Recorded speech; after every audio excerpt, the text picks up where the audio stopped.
സഭാപ്രസംഗകന്റെ പുസ്തകം 12-ാം അധ്യായത്തിൻ്റെ 1-ാമത്തെ തിരുവചനം. ഒന്നിലും സന്തോഷം തോന്നുന്നില്ല എന്ന് നീ പറയുന്ന ദുർദിനങ്ങളും വർഷങ്ങളും ആഗമിക്കും മുൻപ് യൗവനകാലത്ത് സൃഷ്ടാവിനെ സ്മരിക്കുക.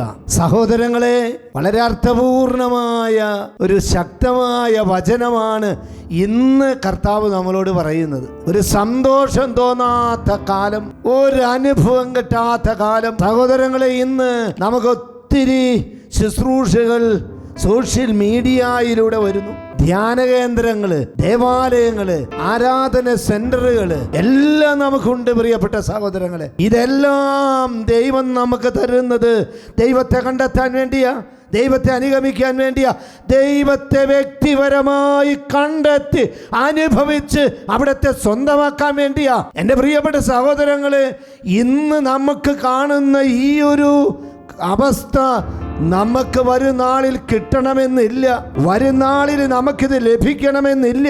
സഹോദരങ്ങളെ, കർത്താവ് ഇന്ന് നിനക്ക് തന്ന ജീവിതം, പ്രിയപ്പെട്ട മകനെ മകളെ, ഈ ഭൂമിയിൽ പാഴാക്കി കളയരുത്.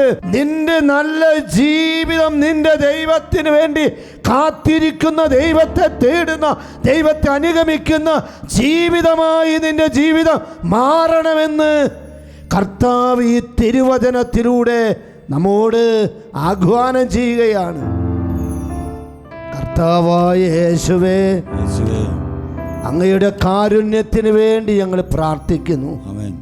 കർത്താവെ, അങ്ങയെ അനുഗമിക്കാൻ പറ്റാത്ത വിധത്തിൽ, അങ്ങയെ സ്നേഹിക്കാൻ പറ്റാത്ത വിധത്തിൽ, അങ്ങയുടെ വചനം ജീവിക്കാൻ പറ്റാത്ത വിധത്തിൽ ദൈവമക്കളുടെ ജീവിതങ്ങളിലേക്ക് ഈ ലോകത്തിലൂടെ കടന്നു വരുന്ന തിന്മയുടെ, അന്ധകാരത്തിൻ്റെ പൈശാചിക സ്വാധീനങ്ങൾ ഇന്ന് ജീവിക്കുന്ന നസ്രായനായ യേശുവിൻ്റെ അധികാരമുള്ള നാമത്താൽ, പൗരോഹിത്യത്തിൻ്റെ അധികാരത്താൽ ദൈവമക്കളുടെ ജീവിത വഴിത്താരകളിൽ ഇതാ ഞങ്ങൾ ബന്ധിക്കുന്നു, ബഹിഷ്കരിക്കുന്നു, കുരിശിൻ ചവട്ടിലേക്ക് ആട്ടി പായിക്കുന്നു. ഇപ്പോഴും എപ്പോഴും എന്നേക്കും.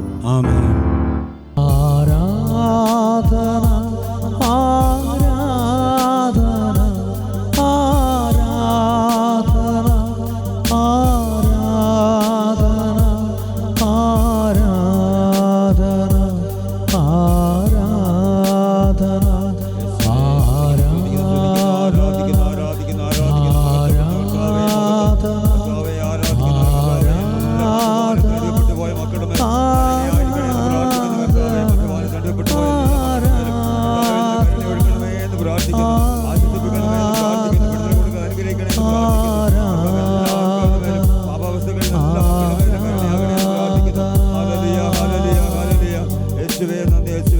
യേശുവേ ആരാധന.